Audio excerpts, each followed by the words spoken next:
নমস্কার, ডেসক্রিপটিভ ইংলিশের আরও একটি ভিডিও নিয়ে আজকেও প্যাসেজ ট্রান্সলেশন বোর্ডে একটি প্যাসেজ, গুরুত্বপূর্ণ প্যাসেজ আমাদের যত কম্পিটিটিভ এক্সামগুলো রয়েছে যেখানে ডেসক্রিপটিভ ইংলিশ রয়েছে সেই সিলেবাসের কথা মাথায় রেখে এবং আজকেও সেই প্যাসেজ নিয়ে এসেছি।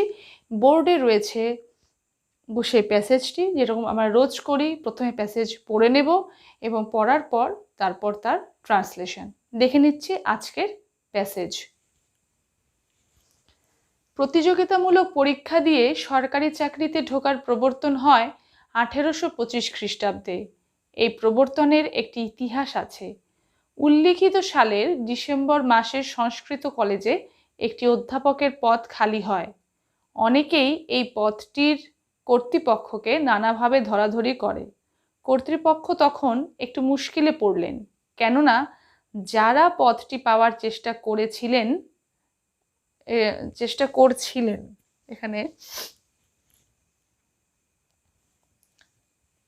করছিলেন তারা জ্ঞানে গুণে কেউ কারো চেয়ে খাটো নন।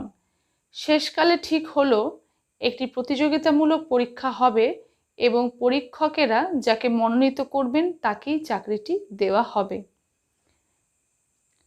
তাহলে এই হলো আজকের প্যাসেজ। এখানেও যে সেন্টেন্স স্ট্রাকচার রয়েছে এই প্যাসেজের, তাতে যেরকম প্রথম সেন্টেন্সে যেরকম প্রতিযোগিতামূলক পরীক্ষা দিয়ে সরকারি চাকরিতে ঢোকার প্রবর্তন হয় 1825 খ্রিস্টাব্দে, দেখে মনে হচ্ছে হয় বর্তমানকাল, কিন্তু এই ঘটনাটা পুরোপুরি কিন্তু পাস্ট, মানে অতীতে বর্ণিত ঘটনা। এই জন্য এখানে যেভাবেই থাকুক না কেন আমাদের কিন্তু অতীতে হয়েছে কথাগুলো বা ঘটনাটা অতীতে ঘটেছে বা এই ব্যাপারটা সেভাবেই ট্রান্সলেশন করতে হবে। যেরকম এই যে মনোনীত করবেন শেষ লাইনে, তাকেই চাকরিটি দেওয়া হবে, এটা তো ফিউচার সেন্সে আছে, ফিউচারের মতো গঠন রয়েছে বাংলায়, কিন্তু করতে হবে আমাদের কিন্তু পাস্টে। এরকম করে করে আমরা এখন অনেকটাই অভ্যস্ত। এরকম প্যাসেজ আমরা আগেও পেয়েছি যে বাংলায় সেন্টেন্সটা এভাবে রয়েছে, কিন্তু টেন্সটাকে এভাবে আমাদের চেঞ্জ করে নিতে হচ্ছে সিচুয়েশনের উপর ডিপেন্ড করে। এই জন্য পুরো প্যাসেজ পড়ে আগে সেন্সটা আমাদের বুঝে নিতে হবে, প্রথম কাজ। আচ্ছা, এবার যেটা করার সেটা হচ্ছে আমরা এবার প্যাসেজের লাইন বাই লাইন ট্রান্সলেশনে যাচ্ছি। প্যাসেজের প্রথম অংশ: প্রতিযোগিতামূলক পরীক্ষা দিয়ে সরকারি চাকরিতে ঢোকার প্রবর্তন হয় 1825 খ্রিস্টাব্দে। এটা যে প্রথম লাইন, তো এখানে অবশ্যই এটা প্যাসিভে করতে হবে, হ্যাঁ, কারণ প্রবর্তন তো মানে চাকরিতে প্রবেশের এই যে প্রবর্তন, এটা তো কেউ করেছেন, তো এখানে সেটা উল্লেখ নেই। এই জন্য এখানে এই যে প্রবর্তন মানে সরকারি চাকরিতে ঢোকার প্রবর্তন, এই জায়গাটা হচ্ছে আমার প্যাসিভ সাবজেক্ট। সেন্টেন্সটা শুরু হচ্ছে এখানটা দিয়ে যে প্যাসিভ সাবজেক্টটা কি। তো এখানে সরকারি চাকরিতে ঢোকার প্রবর্তন, তাহলে কোথায় কীভাবে শুরু করছি না, এখানে সরকারি চাকরিতে প্রবেশ বা ঢোকার প্রবর্তন, এটা ইংরেজিটা হচ্ছে এন্ট্রি দিয়ে শুরু হচ্ছে। তো এন্ট্রি ইনটু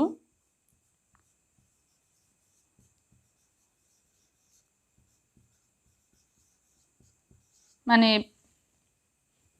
এই জায়গাটা যে দিয়ে শুরু করছে এই জন্যই, কারণ সেন্টেন্সটা লেখার সময় বোঝা যাবে সুবিধাটা, যে entry into government service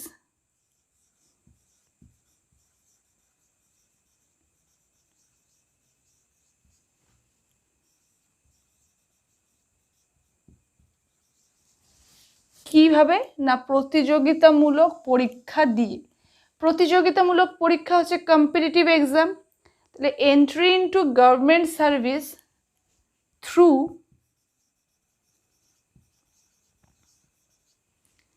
competitive exam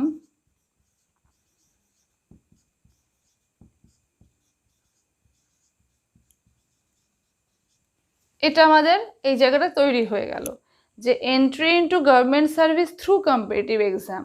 এবার এই পদ্ধতিটা প্রবর্তিত হয় 1825 খ্রিস্টাব্দে। তাহলে ওয়াজ ইন্ট্রোডিউসড, প্রবর্তন হচ্ছে ওয়াজ মানে ইন্ট্রোডিউস, তাহলে এখানে ভার্ব হচ্ছে ওয়াজ,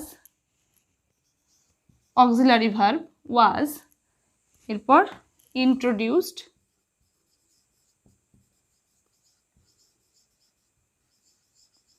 কখন না 1825, এবার সালের আগে ইন 1825, খ্রিস্টাব্দ করব হচ্ছে এডি। তাহলে entry into government service through competitive exam ওয়াজ ইন্ট্রোডিউসড, মানে এই যে পদ্ধতিটা, কিসের পদ্ধতিটা না সরকারি চাকরিতে প্রতিযোগিতামূলক পরীক্ষা দিয়ে প্রবেশের এই যে পদ্ধতি, তাহলে entry into government service through competitive exam was introduced in 1825 এডি। এরপর এই প্রবর্তনের একটি ইতিহাস আছে।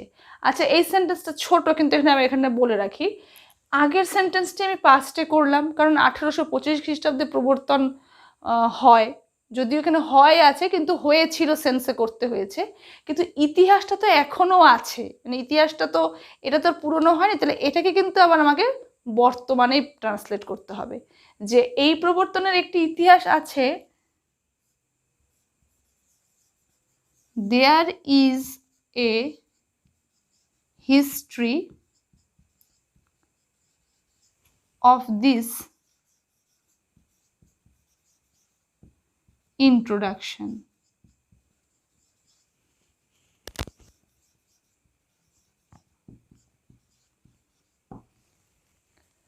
উল্লিখিত সালের ডিসেম্বর মাসে সংস্কৃত কলেজে একটি অধ্যাপকের পদ খালি হয়। একটু বড়, উল্লিখিত সাল মানে হচ্ছে এই যে 1825, এই জন্য এটাকে মানে যেহেতু আগে উল্লেখ করা আছে বলে এই লাইনে বলা হলো উল্লেখিত সাল। তাহলে উল্লেখিত সাল এরকম পেয়ে গেলে আমরা কিভাবে লিখব না, উল্লেখিত মানে যে মেনশন, মেনশন মানে উল্লেখ করা, তাহলে উল্লেখিত সাল মানে মেনশনড ইয়ার। সে উল্লেখিত সালের ডিসেম্বর মাসে, যে কোনো মাসের আগে প্রিপোজিশন বসবে হচ্ছে in January, in February, in March, এরকম। তাহলে ডিসেম্বর মাসে, তাহলে ইন ডিসেম্বর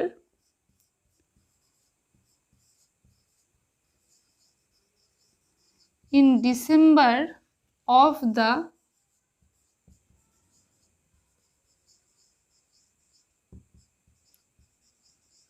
mentioned year, কি হয় এই সময় না সংস্কৃত কলেজে একটি অধ্যাপকের পদ খালি হয়। তাহলে in December of the mentioned year a post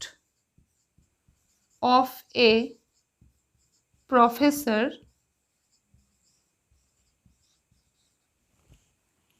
became vacant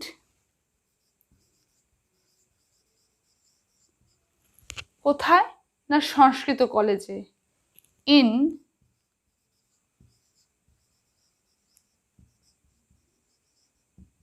সংস্কৃত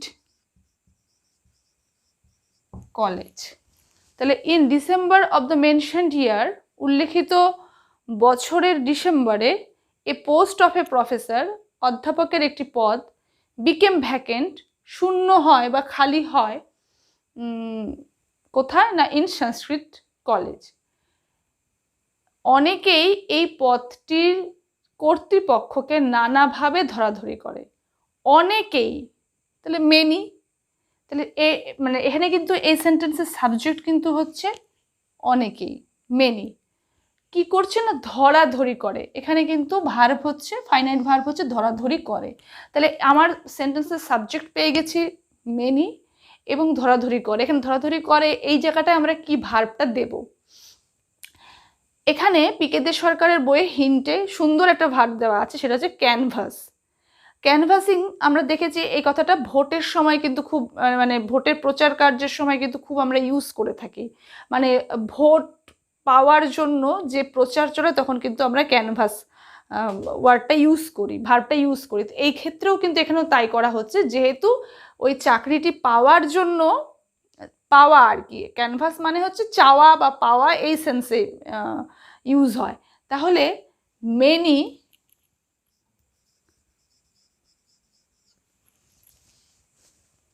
ক্যানভাসড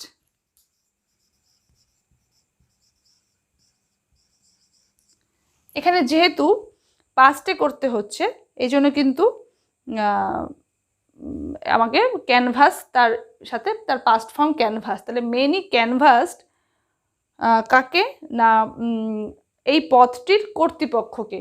তাহলে মেনি ক্যানভাসড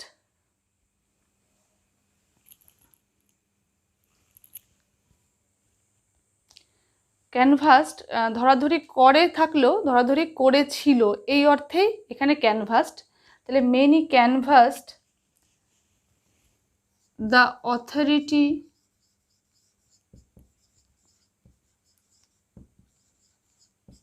of the post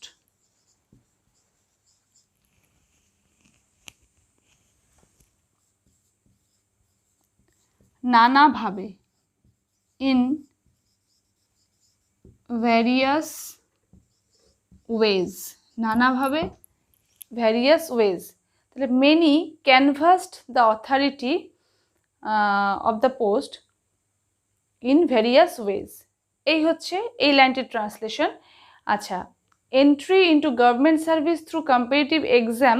আচ্ছা, এখানে একটা কথা বলে রাখি, আমি এখানে লিখলাম এরকম ঠিকই, কিন্তু এখানে এক্সামের জায়গায় এক্সামিনেশন করে দেওয়াই ভালো। ওয়াজ, তাহলে entry into government service through competitive examination was introduced in 1825 AD. There is a history of this introduction. In December of the mentioned year, a post of a professor became vacant in Sanskrit College. Many canvassed the authority of the post in various ways.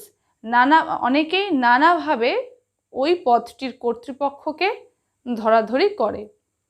এই ছিল এই অংশের translation. আসি পরবর্তী অংশ নিয়ে।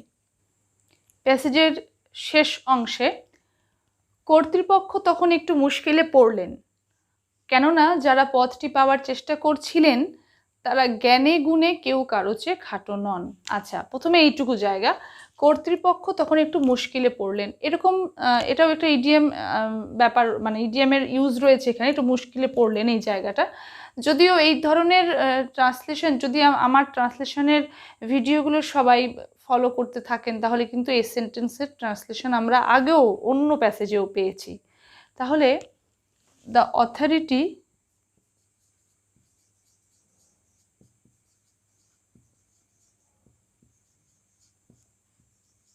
was in a fix, এই যে was in a fix, মুশকিলে পড়া, কেননা যারা পদটি পাওয়ার চেষ্টা করছিলেন। আচ্ছা, এখানে ফুল স্টপ না দিয়ে বিকজ দোজ, এখানে চেষ্টা করছিলেন পরিষ্কার পাস্ট কন্টিনিউয়াস বোঝাই যাচ্ছে, those who were trying to achieve the post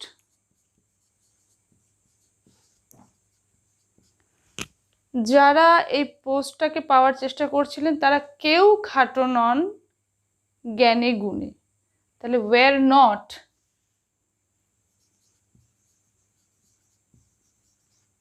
খাটো মানে এখানে নিম্নমানের বা একজনের থেকে আরেকজনের কোয়ালিটিটা একটু কম, তাহলে কম বললেই এখানে কিন্তু ইনফিরিয়ার, সুপিরিয়ার ইনফিরিয়ার এভাবে তুলনা করে থাকি, তাহলে এখানে খারাপ সেন্সে ইনফিরিয়ার, তাহলে war not inferior. Superior, inferior, senior, junior এদের পরে কিন্তু দেন না হয়ে টু হয়, তাহলে ইনফিরিয়ার টু এনিওয়ান, কেউ কারোর চেয়ে, তাহলে ইনফিরিয়ার টু এনিওয়ান কোন দিক থেকে না জ্ঞানে গুণে, in terms of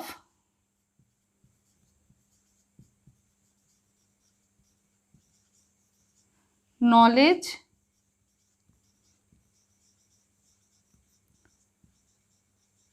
and quality, বা ভার্চুও করা যেতে পারে, in terms of knowledge and virtue তাও করতে পারি। The authority was in a fix because those who were trying to achieve the post war not inferior to anyone in terms of knowledge and quality. জ্ঞানের দিক থেকে বা গুণের দিক থেকে, ওই জায়গাটা হচ্ছে এইটা, in terms of knowledge and quality, জ্ঞানের দিক থেকে বা গুণের দিক থেকে তারা কেউ খাটো নন। Were not inferior to anyone, এখানে দেন কিন্তু কখনোই বসাবো না, মনে হবে দেন মানে হওয়াটা বোধহয় ঠিক, কিন্তু এদের ক্ষেত্রে মানে senior, junior, inferior, superior, prefer, এরকম ক্ষেত্রে কিন্তু আমরা টু বসিয়ে থাকি। তাহলে ইনফিরিয়ার টু, তা those who were trying to achieve the post war not inferior to anyone in terms of knowledge and quality. শেষকালে ঠিক হলো একটি প্রতিযোগিতামূলক পরীক্ষা হবে। আচ্ছা, শেষকালে, অ্যাট লাস্ট,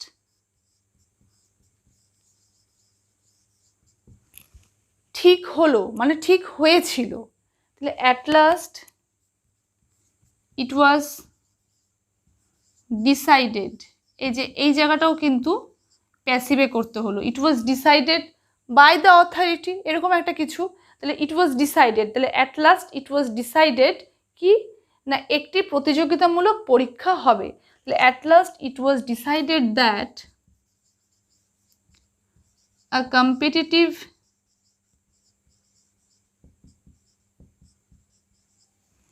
examination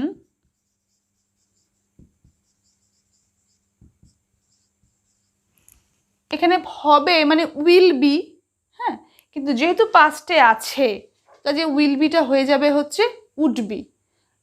আমি আবারও বলছি এক্ষেত্রে যে এই ধরনের সেন্টেন্সগুলোকে এইভাবে যে করতে হবে, যারা সিরিয়ালি মানে যারা একদম ধারাবাহিকভাবে আমার সমস্ত ভিডিওগুলো দেখে আসছেন তাদের কাছে কিন্তু এটা নতুন নয়, তারা কিন্তু এখন আমি বলার আগেই তারা নিজেরাই বুঝে নিতে পারছেন যে কেন এটা হচ্ছে। তো at last it was decided that a competitive examination would be held,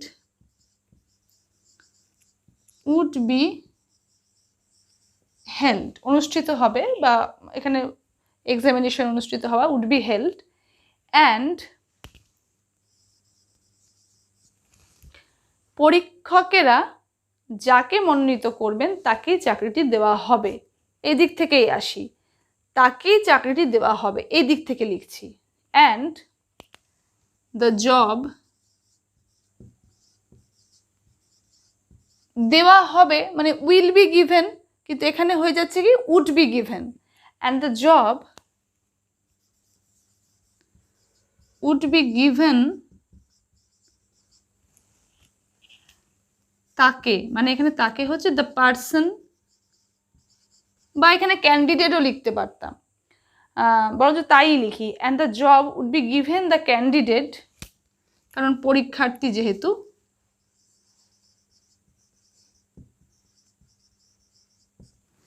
and the job would be given the candidate, যাকে পরীক্ষকেরা মনোনীত করবেন। মনোনীত হচ্ছে নমিনেট, তাহলে হুম, যাকে, হুম দ্য এক্সামিনার, পরীক্ষকেরা, এক্সামিনার্স, উড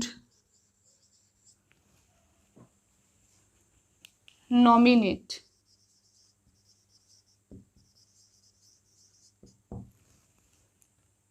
বা সিলেক্ট করাও যেতে পারে, এক্সামিনার্স উড সিলেক্ট, পরীক্ষার সময় যদি মনে না পড়ে নমিনেট হয়তো নাও আসতে পারে, তখন সিলেক্ট। তো at last it was decided that a competitive examination would be held and the job would be given the candidate whom the examiners would nominate. এই ছিল এই প্যাসেজের শেষাংশের ট্রান্সলেশন।